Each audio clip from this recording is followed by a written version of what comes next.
how do you physically touch someone, both make it appropriate and highly effective for flirting and expressing your intentions? Well, I am going to teach you how to do that today. I'm dating coach Eric Leonard. Before we start, I invite you all to please subscribe down below. Per usual, I will be having lots more interesting content for you that will help with your dating and relationship lives, whether you are male, female, or beyond the binary. So let's get to it. Why do you want to consider inserting a touch anyway? Well, it's really quite simple, because all research shows that you don't really have intimacy or connection without the nonverbal. Okay, it cannot just be words in the end if you want to make that person fall in love with you, or even develop a very strong, intimate liking to you. At some point, touch does need to be introduced. Now, don't get me wrong. This does not mean that if you want to go ask for a stranger's phone number, you must touch them right then and there the first time. Of course not. There is such a thing as going too far, too fast, too soon. But when it comes to those situations, such as the bar or the nightclub, when you know you're going to be there for a prolonged period of time, at some point, you have to move from just words to touching if you truly want to be flirtatious. So here's the best way to think of touching. You think of it in an escalatory fashion. Okay, you never touch too big to start. I mean, after all, that wouldn't be very comfortable whether you're a man or a woman. If someone just came up to you and started kissing you out of the blue, making out without any introduction or context, it would be incredibly inappropriate to do such a thing. So the idea here is to start with the more foundational forms of nonverbal communication. First of all, do you have great eye contact? Kind of like how I do with you right now.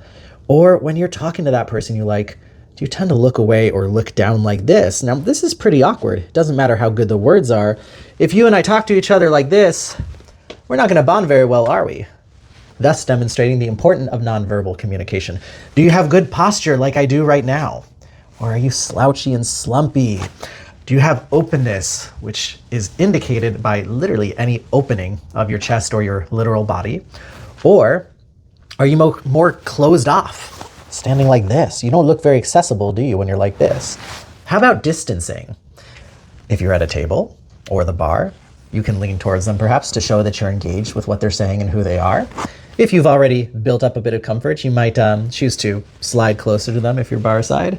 If you want to pretend this wall is the boy or the girl that you like, you can even get shoulder to shoulder when the time is right as you go. So nonverbals are escalated, and you have to start with the more foundational basic elements before you can move on to touch and then even more advanced forms such as kissing. Let's say you're pretty good at your basic nonverbals. You're having a great conversation with that boy or girl that you like. It might be time to insert some touch. Now again, I don't want you being too big or too fast or too soon with this. But start small. Think about the touch to the forearm or maybe the wrist. These are very safe areas for the general person to feel comfortable with you touching. And there's a good reason for that. Think about the evolutionary implications of the forearms or the arm itself. If we were under attack, if someone were striking us here, we would put them up as if to block those attacks. It's a very instinctive form of self-defense for us. We do not mind if our forearms are touched or beaten up, just as long as our vital organs at the chest are all protected. You want to think about that principle when touching, and that's why it's very safe to start with the forearm or the wrist or even the upper arm. So while we've established that that is a safe place to insert your first touches, you might wonder, how do I touch someone without it just being random out of the blue, kind of poking around at them? We definitely don't want any poking or tapping effects going on here. Well, the solution is very simple, actually. You touch by combining the touch with your words or your conversation. Have you ever been talking on the phone or dictating a speech and you notice you gesture your hands around naturally? You're probably vaguely aware that you're doing this, but not really paying attention to it too much while it happens. You all know what I'm talking about, of course. Everybody watching this video has done it before, just like I'm doing right now. The point I'm trying to make here is that verbals, such as the words, were meant to be combined with the nonverbals. They are married together. Things tend to feel awkward when you do just one or the other by itself. If you just have conversation without touch, you might seem a bit stiff, at least when it comes to flirting.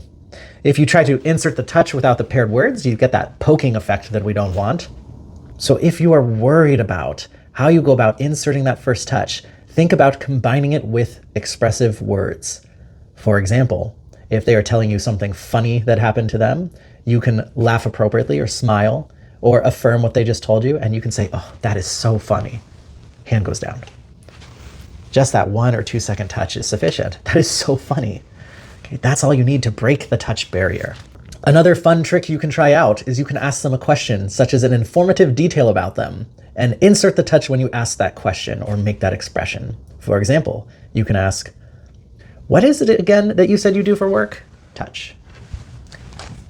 What part of California did you say you're from? Touch. Where did you say you were born? Touch. Okay, words and non-words or non-verbals are meant to be paired together. It'll all be that much more comfortable. It tends to be a bit uncomfortable when you don't have the words with the touch. At least at the beginning stages, it is. The next level, if you'll call it that, of the non-verbal escalation or the touching escalation would be to touch the elbow. Why the elbow? The short answer is, I don't know. The long answer is there's something very flirtatious about the elbow, about having caressing motion to the elbow, as opposed to just any other part of the arm. This is usually what I do when I want to signal to the lady that I'm talking to that I'm flirting with her, that I feel closer and more connected. Now, if you've been at the club or that bar and you're talking to that special someone for a prolonged period of time now, the interaction is smooth, everyone feels comfortable, everyone feels very friendly and safe with one another. This is where you can start to think about escalating towards the kiss. Generally speaking, I don't just kiss someone straight out of the blue, but I do a host of various intermediate behaviors to show them that I am literally getting closer to them. So like I said, I might slide closer to them, shoulder to shoulder. If you just imagine this plank of wood here is the special someone that I'm interested in. I might rotate more towards them, speak to them directly, faces closer towards one another. So you can slowly escalate the bond and the intimacy, which in turn will both help them feel more comfortable and yourself as well, particularly if you're a high anxiety type.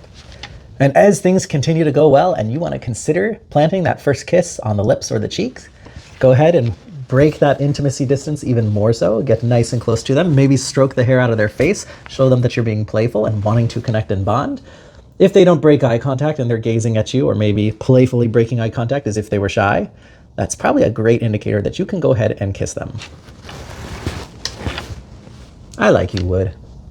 So it is very important that you include the nonverbal and the touching behaviors when you have a prolonged interaction going with someone, such as at the bar, a nightclub, or a social situation. If you're not able to stay with them long enough to comfortably escalate that, that's okay. Maybe it's best just to get the phone number and take them out sometime later. That's the case with most daytime cold approaches. Now, let me finish this video by telling you the number one problem that I see with my clients when I watch them do their cold approaches and I coach them live.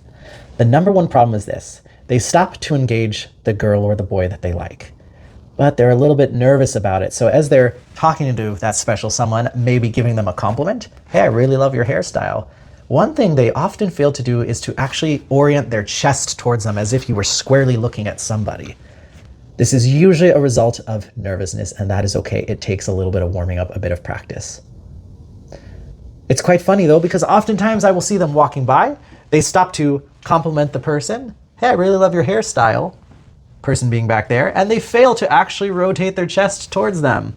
Okay, so what I call that is a drive-by compliment or a drive-by cold approach.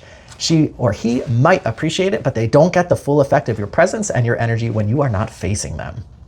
So don't forget, stop moving your legs, turn towards them, that means with your chest, and then speak to them as if you are fully appreciative of their attention. And you want them to know what your intention is. You want to connect with them. Now, what do you actually say to people you're talking to? That, of course, is a lesson for another video. So once again, please subscribe. My name is Eric Leonard. I'm the coach at datingbyeric.com. I'd love for you guys to inquire should you have questions, or should you maybe want that extra accountability and sign up for actual coaching.